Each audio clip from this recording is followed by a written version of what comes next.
happening, you guys? Thank you so much for tuning in to another episode of Keeping It Real, because that's what I'm doing. I really honestly have your best intentions.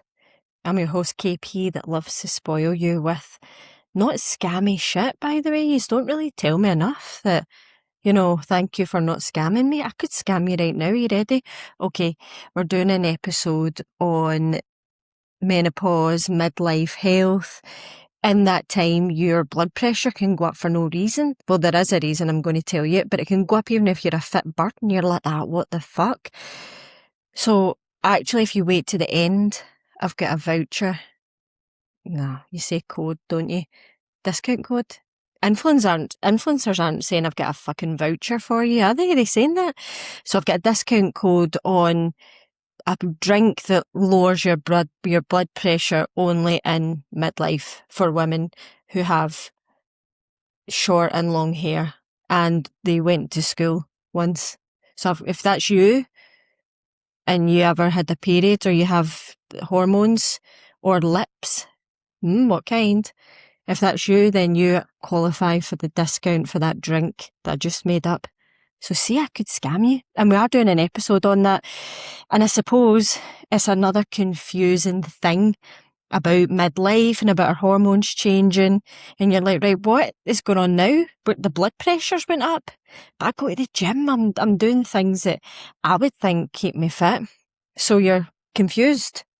And a confused person makes you guessed it, vulnerable to scams, vulnerable to buying things that don't work. So I'm here, take my hand, come in close. I'm here to help you through this, right? Because do you know what? I'm pure Scottish. I hate wasting money. I hate when something's a waste of money. I just hate that. See, when the kids go down the street themselves and they just buy a whole load of shite, like one came back with bubble wrap. And I was like, really? Just buying shite? So I hate that. I hate when money isn't like, you don't get the value out of it. So I'm not going to do that to you. And I just make sure that it doesn't happen. So well done for taking a step in the right direction and listening to my podcast, because I'm chatting about Instagram wearing wigs and all that. Sometimes you might think, what does she actually do? Well, now that you've asked, I run an online coaching program for women to come into a safe space, no judgment, no scams, work through pillars of health, which is important because I feel like the lines have been blurred somewhere in the health and fitness industry where people are confusing themselves as like a bodybuilder without all the other stuff. Do you know what I'm saying? So they're doing things like cuts. They're doing a 12-week cut. I'm like, what are you cutting? Apart from possibly your husband out your life, because he isn't going to work with this cut. So what is it you're actual cutting? Now, my bodybuilder friends, they do stuff like this because they're, going to be standing almost naked on stage and getting judged for a competition. So they will do stuff like the cut that you mean. And that's fine because they also don't do it for like life. They know that they have these weeks where they'll be pushing hard, but then when they come off competition, they need to pull back, they need to repair, because they know that if they to do that for any longer, then they'll obliterate their health. So they're not doing that. So see, when you are doing these things that are like a 12-week thing or something cut, where is it going from there? What is week 13? What does week 16 look like? What's week 22? Where are you in week 22? Because it rhymed. So where are you? What's happening? Most likely you will have got all your old patterns of behaviour back. There she is. Bad Sandy's like that. Thought you could escape me, bitch, eh? I'm back. When you open your sweetie cupboard, she's there like that. Look who's here, greedy bastard's back for more. You've just had your dinner. She's just had her dinner and she's back. Bad Sandy's back in week 13. That's what you doing? Because it takes time. Long-lasting change takes time. I'm sorry. I'm also an impatient person. I'm not patient. It wasn't something I've had. When somebody's doing something, a lot of the times I'll take it off them and do it quicker because they're just not doing it fast enough. So I understand the feeling of you're like, oh, come on. how not quick fixes, how not 12-week transformation, and that's me for the rest of my life, because it's just not. It's just not, mate. It's pish, I know. And so when you do these things, right, it's bad for your mindset. It's fucking terrible for your mindset. I definitely think it's the dark side of the fitness industry when you need to really, really sacrifice things that give you a bit of joy in life, that mean you can integrate yourself into your family. I find it tough going when people have to take those things out, and it's like suddenly you're not having dinner with your family, you're having something else. And I just think it's pulling you more and more away from anything that you will be able to ever sustain. And that's not what health and fitness is about. Health and fitness is meant to be enjoyed, and it's for life, and it brings something in your life. Like I feel brilliant. I didn't feel brilliant when I was on the mad bodybuilder diet I wasn't competing. I was just, I don't know, getting show ready so that I could go out to the polo lounge. Is that what I was doing? Cool. So I was eating out of Tupperware, low carb, and not having carbs after 6, not having social events to be stage ready, but the stage wasn't a competition. It was just going out to the club. So there you go. Lost my period for 3 years. Goodgin. So that's what I'm saying. So this health stuff got blurred. And then we go through midlife, right? And this is our topic today. I did get sidetracked, but it's fine. Our topic today is midlife and how your blood pressure goes up, even if you're doing all the healthy things. So can you imagine midlife is kicking the shit out of you? I'm not going to lie. It's like a software update. You're rebooting. You need to take care of yourself. And if you don't take care of yourself, you'll feel the wrath of it, right? It's a time, just lots of changes. And if you're doing things like that, and you know, where your stress you're not as tolerant anymore, your central nervous system certainly can't take the same amount of stress as it could, and you're doing all this stuff, I'm like, you're going to make yourself feel worse. You're going to feel like shite, mate. You're going to feel like shite anyway, right? Because of this time in our lives. But you're going to feel like shite doing a fucking 12-week cut. Stop. So, my chat is tonight about how you can be a fit bird, but then all of a sudden you're in perimenopause. And we need to remember, say, perimenopause, it isn't what you think. I think a lot of people think perimenopause is, right, that's my estrogen away, I'll need to get on the estrogen gym, because I'm perimenopausal, and you might be like 42 at the start of your perimenopausal journey, right? It can last years. I don't want to put you in a bad mood. But that's when your hormones are chaotic. Do you know what I'm saying? Like, estrogen is sky high, then it's low, then it's medium. That's why you can be a wee bit, feeling a bit fucking all over the shop, a bit agitated. I also don't let people away with just menopausal gaslighting, right? Because sometimes folk are just annoying, and it's nothing to do with your hormones. It's just, they're fucking annoying.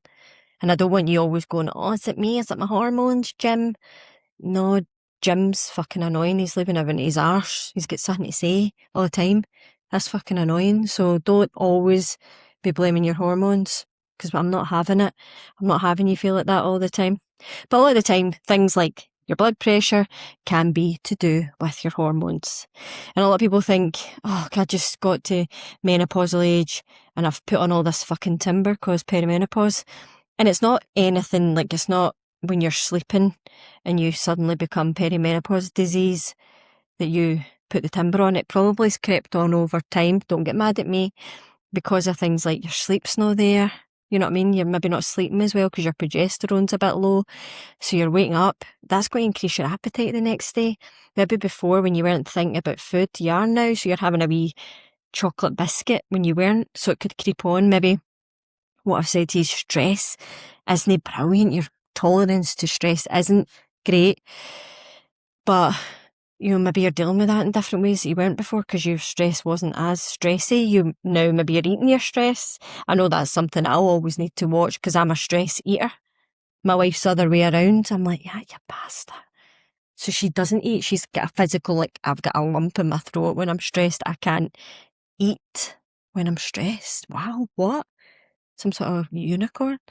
So it just depends how you deal with stress. I'll need to be conscious of the fact that, you know, my tolerance levels won't be as good. God love them, won't be as good. So I'll need to watch my stress eating. I need to just keep blocking in the way I cope with stress. Now, it isn't food But it did used to be, because of course it did. It was easy to grab. You just want to change the state of how you're feeling. So I've learned ways that I don't cope with stress in that way. But again, that's not a quick fix 12-week transformation thing. That's took a long time of breaking patterns and, working on myself, reflecting, doing certain things to push the needle in a different direction. That's what I do in the coaching programs that we deliver. It's not like, right, we're going to eat fucking Tupperware for 12 weeks and what? Right? Good, June. So when I'm doing that, it's the focus on health, because things like this are happening. So your stress is feeling stressier. Now, this is a thing that I do deal a lot with, because I work with predominantly women. I do have a secret life where I train guys. What do you think of that? I've just fucking blown your mind, haven't I? This pure secret double life where I'm like pure seeing guys behind your back. But I predominantly help women, right? And there's loads of things that happen, and everybody's is different. Some folk are getting fucking random itchy ears. They've got mad histamine response.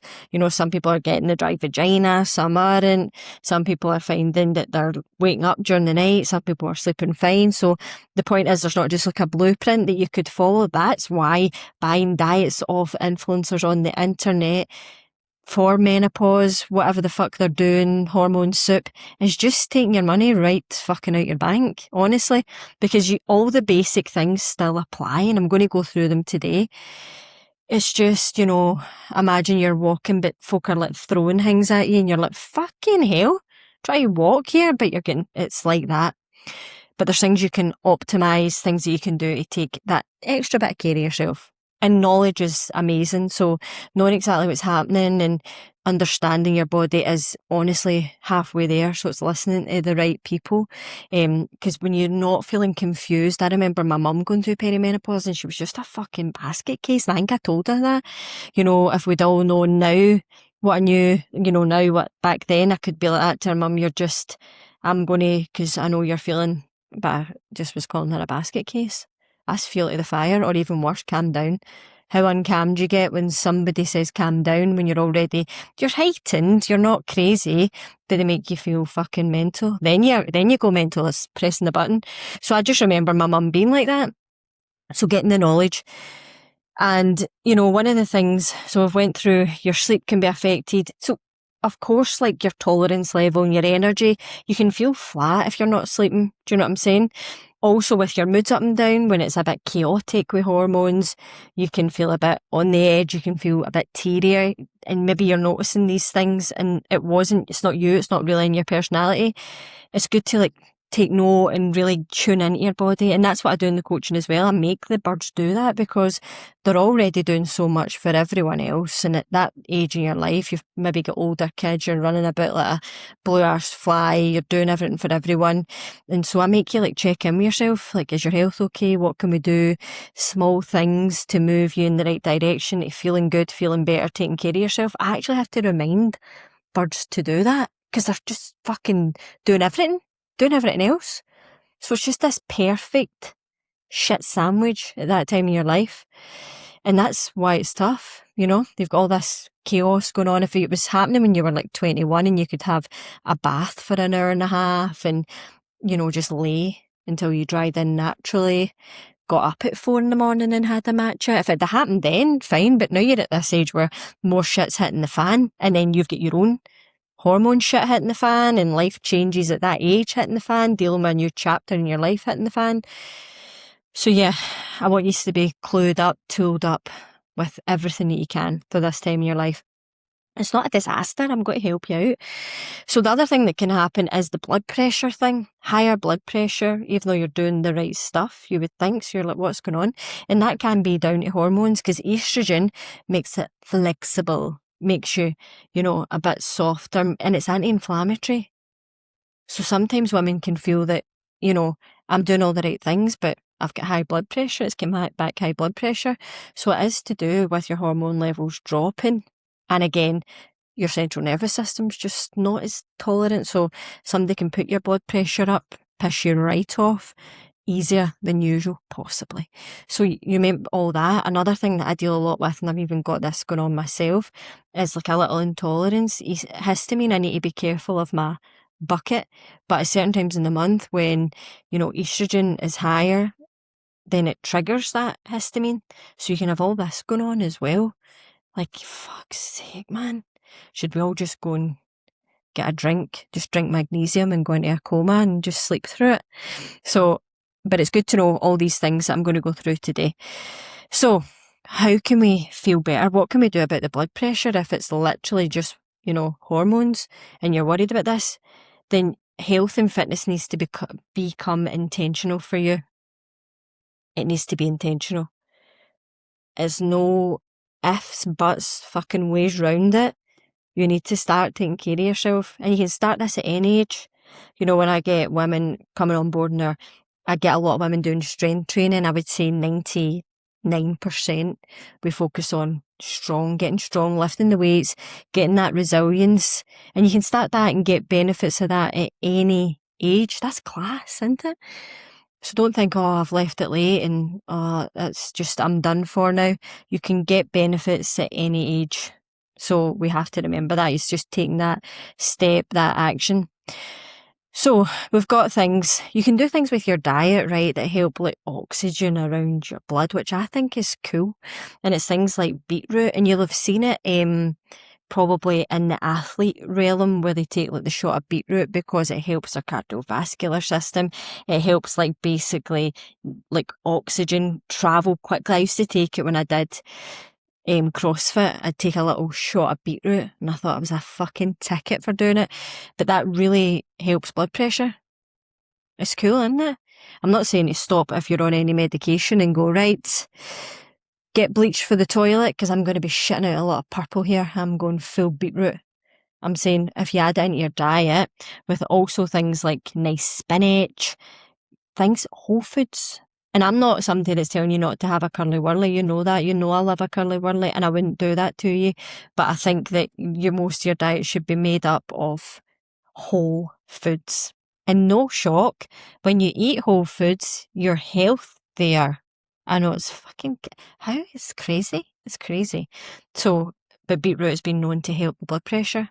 So you could get it in the wee shots. It's ideal. I used to juice it. It makes some fucking mess. It looks like CSI investigations happened in the kitchen. And I'm messy as fuck, by the way. It's sprayed up the walls and all that. And Stacey will be like, what the fuck is going on here? So the next thing I'm going to discuss with you to help this blood pressure situation and all the situations when you are at this time in your life. Now, it is a good idea, just to intercept here, that you speak to your doctor. Get a good doctor, one that's clued up, and tell them that, you're aware that your estrogen isn't the problem here. It could be progesterone if you're not sleeping. Go clued up. Don't just sit there I don't know, because you've got a light jacket on, so now I've lost all train of thought. You know your own body. So when you go to say, this is what's happening, what can we do for it? Because ultimately, hormone replacement is going to help with things if you're really suffering, man. You don't want your quality of life getting affected. So make sure that you know what your hormone therapy options are. Is it progesterone? Is it a cycle? Are you going to go on an estrogen cream? Are you going to use vaginal estrogen? Get clued up on all this stuff because it is your body. And I find it crazy that we aren't taking responsibility for knowing everything possible about this. And I get it's hard because the internet, somebody says that, somebody says that. Get somebody you can trust and ask them questions. If you've got a good doctor, ask her questions.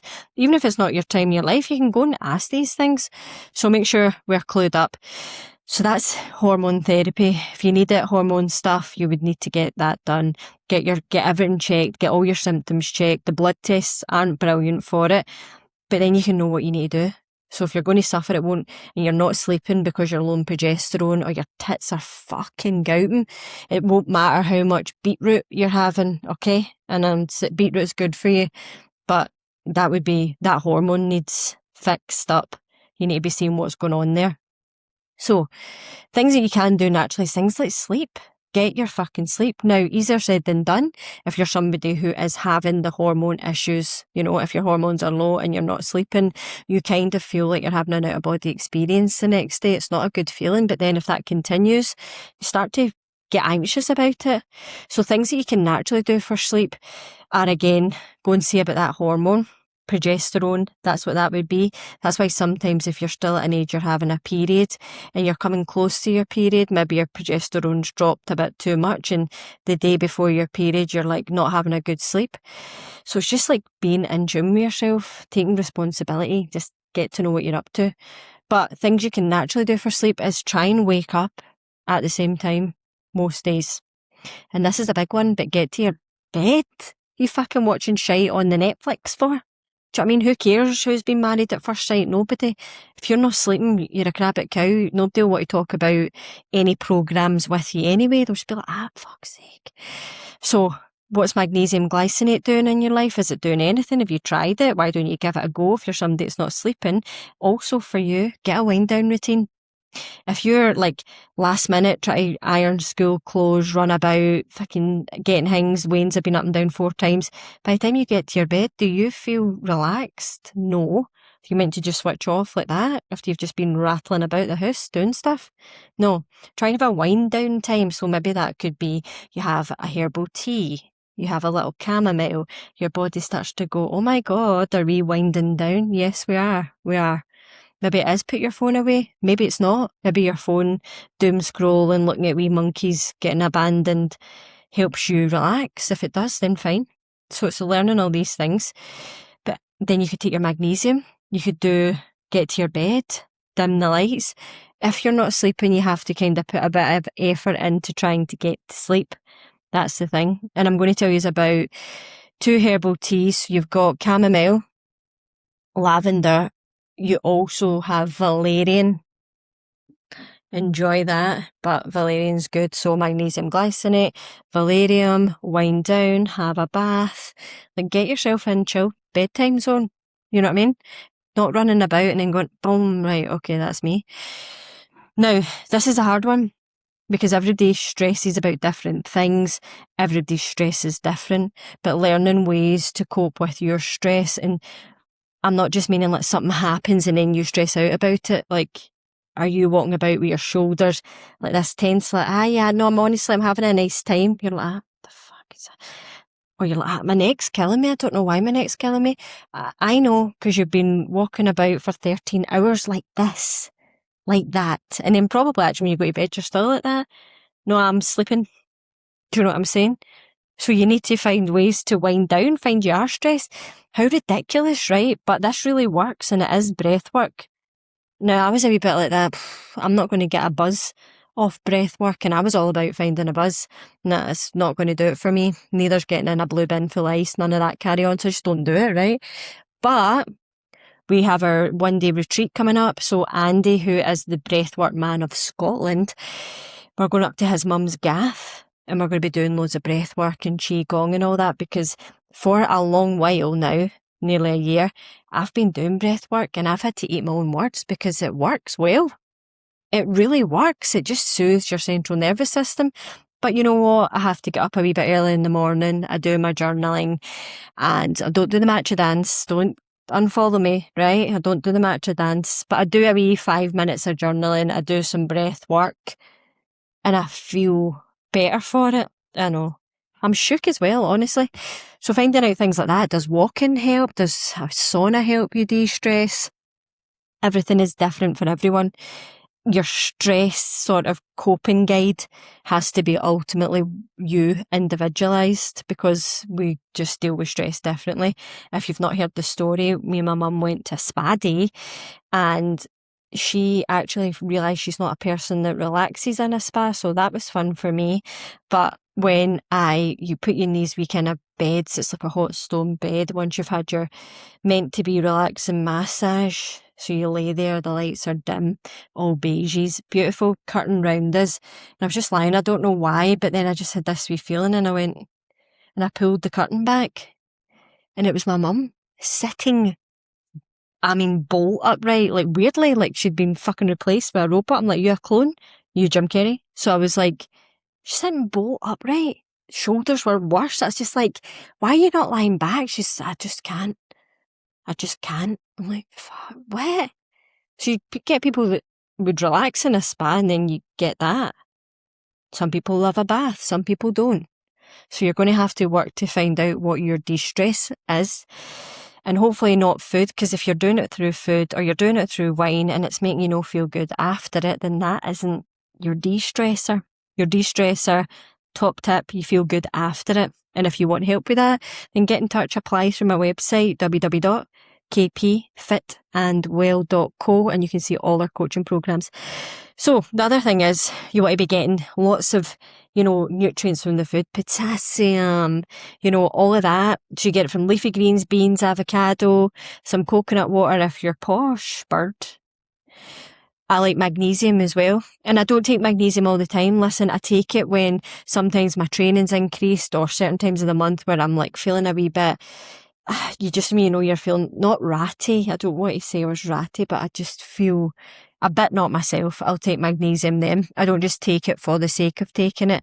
I think it's important not to take supplements like that. Like you're just kind of playing roulette and you don't really know how they're all interacting with each other, which is obviously a drama. Oh, I'm going to finish on one of my favourite things for your health at any age. Strength training. I love it. Exercise, moving your body. It doesn't need to be a hammering. I think a lot of the time people think the training needs to be a hammering or it needs to be perfect every time you go and you train, or you need to be fucking enjoying it and high-fiving yourself, when it's not like that, I love the outcome of training. I love to feel strong. I like the way I look. I love how much confidence it's given me as a person. I feel like it's also made me very resilient. Like, it's great to focus my mind. It's good for productivity. Listen to all that I've just listed. But sometimes I can't be arsed doing it. I'm like, I can't find a playlist I like. I'm fed up with the 80s tunes. I can't get into the podcast. It just seems like noise, and I just have to fucking go through the motions, and I just get it done because of all the benefits that I listed. So it's not like, oh, well, I'm somebody who doesn't enjoy the gym. Sometimes I don't enjoy the gym. A lot of the time people don't enjoy the gym, but they enjoy how good it makes them feel. It enjoys the fact that it's actually taking some control over your health and getting strong and getting fit for when you're an older person, and not just like being a victim to aging. It's amazing for your health. But it's bright as a stress release. So as I was saying, it doesn't need to be a pounding. It can be rejuvenating. Gone are the days for me where I come out the gym feeling absolutely like I've took a beating, and I'm doing the 1,000-yard stare all day with no thoughts, because I'm just like fried in the central nervous system. I don't train like that anymore. I train strength training. I go into my own wee world for 45 minutes. I put a podcast on usually. And I just get it done, and I feel better for it. I like to feel strong. I like to be the one in the house that can, lift things. And one of my clients, actually, one of our wins, we've got like a wall of wins in the community, right? So they'll post up every Wednesday, and sometimes I act them out just for fun. And if you're on my Instagram, you'd have seen the one where my client was so chuffed that her strength has now meant that she's picked up a mattress and threw it over the banister because her teenage daughter, wouldn't get up for school. So she had the strength to throw a full mattress, and do you know what? I was proud of her. I was like, well done. So it's stuff like that, do you know what I mean? And we're all like, the thigh gap, yes, but what about when you're trying to go up the stairs and you're being carried and you're like that, looking down, going, but hold on, look at my thigh gap, I appreciate that right now. Nobody's doing that. So I do think it's time to take your health seriously. Take the responsibility. You can really do something here with your health. And I want you to enjoy it. I want you to enjoy the process. I want you to enjoy the benefits you get. It's fucking amazing. As I told you, the things I don't like to waste is money. Really annoying. That bubble wrap keeps popping back into my head now. And I don't like to waste time, right? I hate wasting time. So if I do something that's shite, or if I watch a film and it's shite, I'm really like, fuck's sake.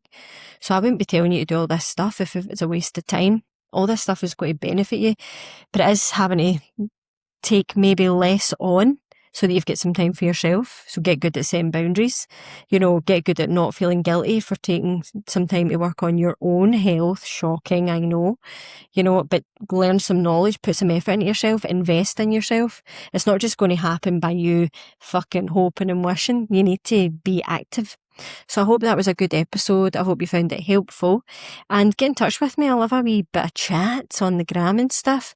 And if you want to join the coaching program, then you know where to find me. We have three coaching packages that you can choose from. So surely one of them's going to fucking suit you. Like, I'm trying to suit you here. I'm trying to help you out. So go on there, look, you can watch a video. There's a video of clients on my website. It's good. I'll put it in the wee show notes. But anyway, I really hope you have a good week. And next week we're on with a cheeky guest. So there you go, because you're spoiled.